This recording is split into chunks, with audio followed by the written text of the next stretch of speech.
அன்புடன் தங்களை வரவேற்பது வள்ளலார் வீடியோ மற்றும் வள்ளலார் நெட். வள்ளலார் வரலாறு, சாவை வென்ற மனிதனின் வரலாறு. ஏன் வள்ளலார் வரலாற்றை படிக்க வேண்டும்? இறப்பை வென்ற மனிதனின் உண்மை வரலாறு. மனிதன் சாகாமல் வாழ வழி கண்டுபிடித்த உண்மை அறிவியல் அறிஞர். மனித உடம்பை சாகா உடம்பாக மாற்றும் அறிவியலை கண்டுபிடித்தவர். மனித உடம்பை அறிவு தேகமாக மாற்றியவர். நாமும் சாகாமல் வாழ வழி சொன்னவர். கடவுளின் இயற்கை உண்மையை அனுபவித்து கடவுளின் அழியா உருவம் எது, அவர் எங்கு உள்ளார் என்று நமக்குச் சொன்னவர். மூடநம்பிக்கைகள் முழுவதும் நீக்கி நமது அறிவால் அனைத்தையும் கேள்வி கேட்டு உண்மை அறிவை அடைந்தவர். உண்மை அறிவியல் அறிஞர் பெயர் இராமலிங்கம். அன்பர்கள் அழைக்கும் பெயர் வள்ளலார். பிறந்த வருடம் 1823. உடம்பை ஒளி உடம்பாக மாற்றிக்கொண்ட வருடம் 1874. பிறந்த இடம் இந்தியா, சிதம்பரம், மருத்தூர். சாதித்தது மனிதனும் கடவுள் நிலை அடைந்து சாகாமல் இருக்கலாம் என்று கண்டுபிடித்து அந்த நிலையை அடைந்தவர்.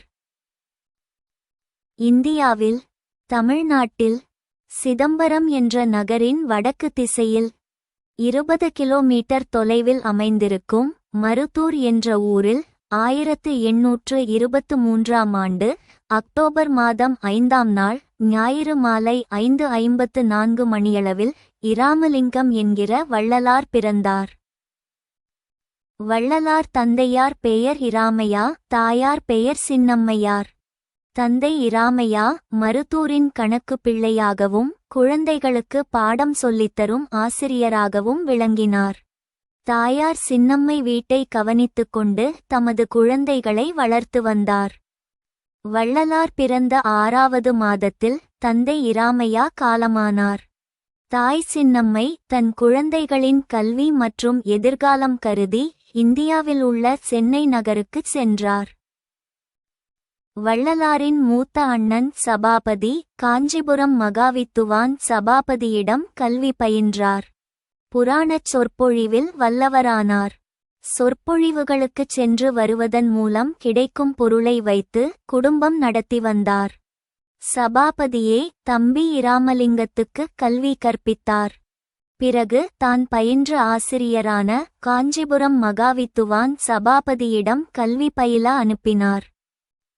மீண்டும் சென்னைக்கே வந்த இராமலிங்கம் அடிக்கடி கந்தசாமி கோயிலுக்குச் சென்றார். கந்தகோட்டத்து முருகனை வழிபட்டு மகிழ்ச்சியடைந்தார். இளம் வயதிலேயே இறைவன் மீது பாடல்கள் இயற்றி பாடினார். பள்ளிக்கும் போகாமல் வீட்டிலும் தங்காமல் கோயில்களில் சுற்றி வந்த இராமலிங்கத்தை அண்ணன் சபாபதி கண்டித்தார்.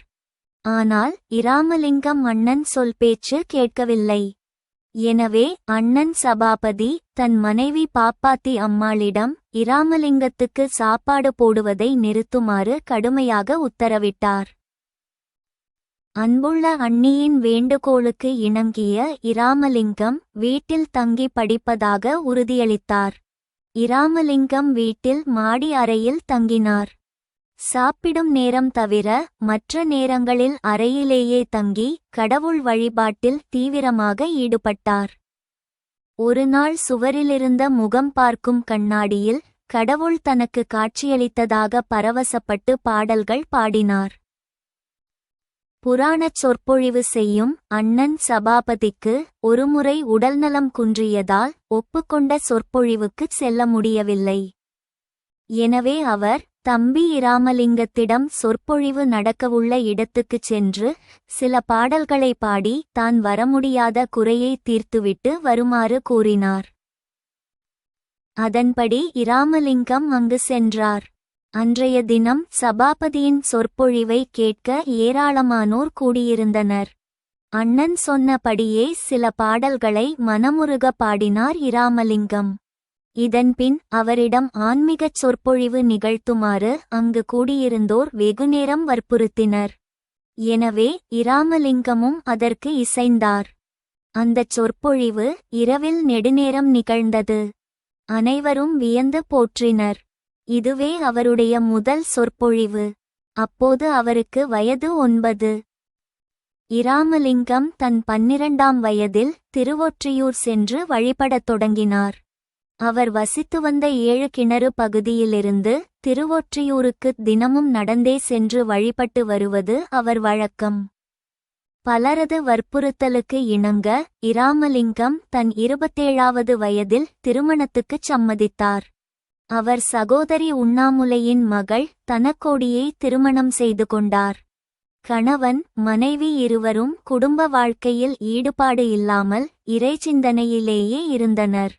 மனைவி தனக்கோடியின் ஒப்புதலுடன் இல்லற வாழ்வு ஒரே நாளில் நிறைவடைகிறது. மனைவி ஒப்புதலுடன் இரவாத நிலையை அடையும் முயற்சியை வள்ளலார் தொடர்கிறார். இராமலிங்கம் உண்மையான கடவுள் எது என்று அறிவால் அறிய விரும்பியவர். எனவே 1858ஆம் ஆண்டு சென்னையிலிருந்து புறப்பட்டு பல கோயில்களை தரிசித்து சிதம்பரம் என்ற நகரை அடைந்தார். சிதம்பரத்தில் வள்ளலாரை பார்த்த கருங்குழி என்ற ஊரின் நிர்வாகி திருவேங்கடம் என்பவர் தன் ஊரில் தன் இல்லத்தில் வந்து தங்கியிருக்குமாறு வேண்டிக்கொண்டார். அவரது அன்புக்கு கட்டுப்பட்ட வள்ளலார் திருவேங்கடம் இல்லத்தில் 9 வருடங்கள் தங்கியிருந்தார். உண்மையான கடவுள் நமது தலையில் இருக்கும் மூளையில் ஒரு சிறிய அணுவாக அமைந்துள்ளார். அந்த கடவுள் ஒளியானது கோடி சூரிய பிரகாசத்திற்கு சமமாய் உள்ளது. எனவே நமக்கு உள்ளே ஒளியாய் இருக்கும் கடவுளை பொது மக்கள் புரிந்துகொள்ளும் பொருட்டு புறத்தே விளக்கு ஒளியாக வைத்து ஒளி வடிவாக போற்றினார் வள்ளலார். சத்திய தருமச்சாலைக்கு அருகில் ஓர் ஒளித் திருக்கோயிலை 1871ஆம் வருடம் அமைக்கத் தொடங்கினார். சுமார் 6 மாதங்களில் கட்டி முடிக்கப்பட்ட அந்த திருக்கோயிலுக்குச் சத்திய ஞான சபை என்று பெயர் சூட்டினார். நமது மூளையில் பெரிய அறிவாக ஒளி வடிவில் வீற்றிருக்கும் கடவுளுக்கு வடலூர் என்ற ஊரில் ஓர் ஆலயத்தை உருவாக்கினார்.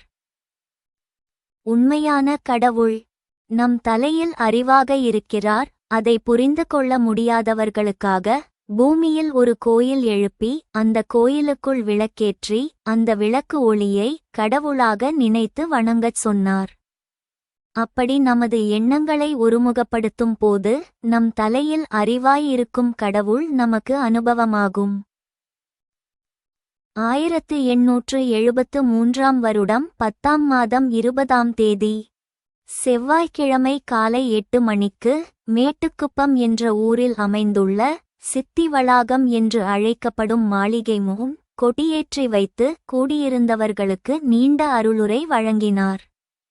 அந்த அருளுரையே பேருபதேசம் என்று சொல்லப்படுகிறது. இந்த உபதேசம் மனிதன் எப்பொழுதும் மகிழ்ச்சியாக இருப்பதற்கு வழிகாட்டுகிறது. மனிதனுக்கு எழும் பல கேள்விகளுக்கு பதில் அளிக்கிறது. அந்த உரை நமது மூடநம்பிக்கைகளை உடைத்து எறிவதாக உள்ளது. இயற்கை உண்மையை உள்ளபடியே தெரிந்து அனுபவிப்பது தான் உண்மை வழி என உரைக்கிறார். அது மட்டும் அல்லாமல் நாம் சிந்திக்காத பல கேள்விகளை கேட்டு வள்ளலாரே பதில் அளித்துள்ளார். அந்த கேள்விகள் பின்வருவன. இறைவன் என்றால் என்ன? இறைவன் எங்கு உள்ளார்? இறைவன் ஒன்றா அல்லது அநேகமா? ஏன் இறைவனை வணங்க வேண்டும்? இறைவனை வணங்காவிட்டால் என்ன நிகழும்? சொர்க்கம் என்ற ஒன்று உண்டா? இறைவனை எப்படி வணங்க வேண்டும்? இறைவன் ஒருவரா பலரா?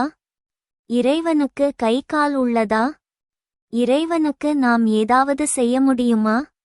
இறைவனை கண்டுகொள்ள எளிய வழி எது? இறைவன் இயற்கையில் எங்குள்ளார்?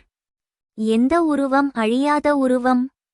நமது அறிவை எப்படி உண்மை அறிவாக மாற்றிக்கொள்வது? நாம் எப்படி கேள்விகளை கேட்டு அதற்கு பதிலை பெறுவது? எது நம்மிடம் இருந்து உண்மையை மறைக்கிறது? உழைக்காமல் கடவுளிடம் ஏதேனும் பெற முடியுமா? மதம் உண்மை கடவுளை அறிய பயன்படுமா? கொடியேற்றியதற்கு அடுத்த நிகழ்வாக தமிழ் மாதமான கார்த்திகை மாதத்தில் ஒளியை கொண்டாடும் விழா நாளில் தமது அறையில் எப்போதும் எரிந்து வந்த தீப விளக்கை திருமாளிகையின் முன்புறம் எடுத்து வைத்தார்.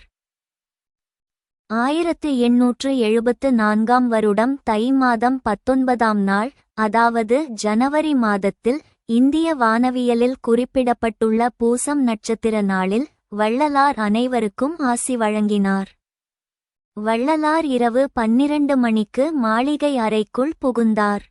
அவரது விருப்பப்படி அவரது முக்கியமான சீடர்களான கல்பட்டு ஐயாவும் தொழுவூர் வேலாயுதமும் மூடப்பட்ட அறையின் கதவை வெளிப்புறமாக பூட்டினார்கள்.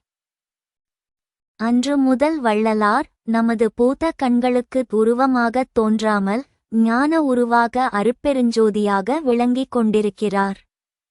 நமது பூத கண்களுக்கு ஞான தேகத்தை பார்க்கும் சக்தி இல்லாமையால் என்றும் எங்கும் இருக்கும் நமது ஐயாவை பார்க்க முடிவதில்லை. ஞான தேகம் மனித கண்கள் காணக்கூடிய நிறமாலை அலைநீளத்துக்கு அப்பாற்பட்டு உள்ளதால் நம் கண்களால் பார்க்க முடிவதில்லை. வள்ளலார் தான் அறிந்து சொல்லியபடி தனது மனித தேகத்தை முதலில் சுத்த தேகமாகவும் பின்பு ஓம் என்கின்ற ஒலி தேகமாகவும் பின்பு என்றும் அழியாத அறிவு தேகமாகவும் மாற்றிக்கொண்டு எப்பொழுதும் நம்முடன் இருந்து கொண்டு அருள் புரிகிறார். இந்த காணொளி உங்களுக்கு பிடித்திருந்தால் லைக் செய்யுங்கள், சப்ஸ்கிரைப் செய்யுங்கள், ஷேர் செய்யுங்கள். அன்புடன் தங்களை அடுத்த காணொளியில் சந்திக்கிறேன். அதுவரை வள்ளலார் வீடியோவின் வணக்கம்.